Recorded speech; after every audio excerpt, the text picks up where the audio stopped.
wartawan. Terima kasih kerana datang ke sini.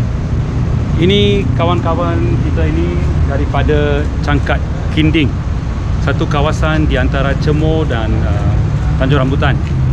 Mereka datang sini dengan van. Pagi ini ada 7 orang mereka datang. Mereka daripada satu kawasan pertanian.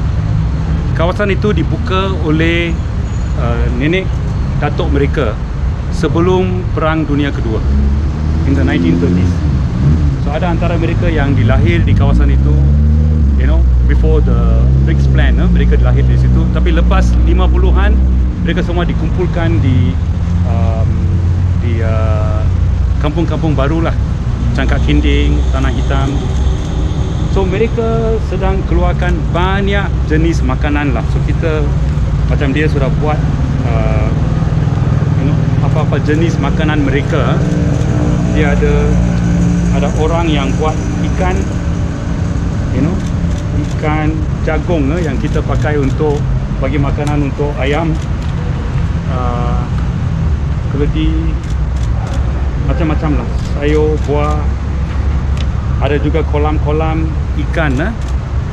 Okay, so it's 250 acres tau, besar. So mereka ini baru dikeluarkan satu notis daripada pejabat tanah 425 yang kata mereka kena keluar sebelum 1st of June, dan jika tak keluar dia akan boleh didenda sebanyak 500,000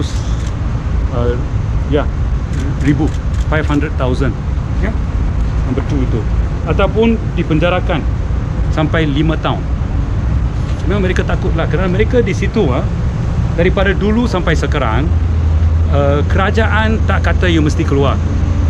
Dulu di bawah British, walaupun British kumpulkan mereka dekat New Village, mereka dibenarkan buat dia punya pertanian. Lepas merdeka pun, pejabat tanah pun tak pernah halau mereka, Dan juga pada satu masa 74, Tun Razak telah berkatakan kita mesti ada Green Book Plan, plan buku hijau, kena keluarkan lebih sayur-sayuran. So mereka tak pernah dihalau. Tiba-tiba tahun ini dapat inilah. So sekarang kita cek tengok, kita dapat tahu ini kawasan telah diberi kepada resource, apa nama dia, resource simbolik, satu syarikat nama dia simbolik, always get the name wrong. Mana? Generasi Simbolik. Okay, dia yang pemegang grant untuk kawasan itu. Dan Generasi Simbolik adalah anak syarikat pada LBS Group. So apa yang kita buat hari ini, kita turun ke sini, kita hantar surat kepada LBS Group, kepada Tan Sri Datuk Sri Lim Hock San. Kita ada satu proposal lah, di mana kita minta LBS Group tarik balik semua notis pengusiran, bagi lease 10 tahun kepada 78 petani di situ untuk teruskan dengan pertanian. Kerana sekarang Malaysia dilanda oleh masalah krisis makanan. Makanan tak cukup, harga makanan naik. Ini bukan masa yang baik untuk kita hancurkan kawasan makanan lah. So kita minta, Tan Sri Lim Hock San, bolehkah you punya company pakai CSR lah, Corporate Social Responsibility, buat deal dengan mereka. Kita tak minta grant tanah, kita tak minta bagi free, boleh bayar sewa, tapi okeylah, munasabah lah. So itu yang kita hantar surat. Kita cakap, can we have an agreement? Kerana untuk PSM, kita sudah bagi tahu kerajaan, tolonglah jika you nak buat projek-projek industri ke projek-projek perumahan, pakai tanah yang lain, jangan pakai tanah yang dipakai untuk keluarkan makanan. Di Malaysia, 8 juta hektar tanah dipakai untuk pertanian. 5.5 adalah oil palm. 1.1 adalah getah. Untuk sayur-sayuran, saya ingat tak sampai 0.3 million hektar. Sangat kurang. So you pergi hancur itu, ini akan bawa kesan yang buruk untuk rakyat semua, bukan hanya untuk petani. Untuk rakyat Malaysia ada kesan. So stand PSM ialah itu 0.3 million hektar yang sekarang dipakai untuk sayur-sayuran, kekalkan. Jangan bagi mereka grant, bagi mereka lease. Mereka tak pakai untuk buat pertanian, tukar petani baru. Tapi jangan buat perumahan, jangan buat industri. You nak buat perumahan ke industri, pakailah tanah oil palm.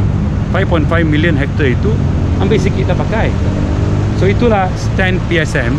Tapi sini kita minta LBS, bolehkah pakai CSR? Memang ini you punya tanah, kita tak bertikaikan itu. Ini you punya tanah, bolehkah you bagi satu lease 10 tahun? Lepas 10 tahun, jika negara kita ada cukup bekalan makanan, you nak buat perumahan, okey lah. So itu later we discuss lah. Tapi buat masa ini, this is the wrong time untuk halau mereka keluar. So itu yang kita sudah hantar. Kita ini diterima oleh Encik Loh. Dia seorang dalam office ini. Dia kata dia akan panjangkan kepada Tan Sri dan board lah. So memang dia tak boleh bagi satu keputusan lah, kerana ini satu keputusan yang besar. So petani semua juga ada ceritakan. Macam Mr. Pon ini, dia punya datuk bila mari daripada China. Sebelum World War II, dia buka itu kebun. Selamat pagi reporter Miss and Mr. Selamat pagi, welcome. Saya wakil pertanian Cangkai Kiting.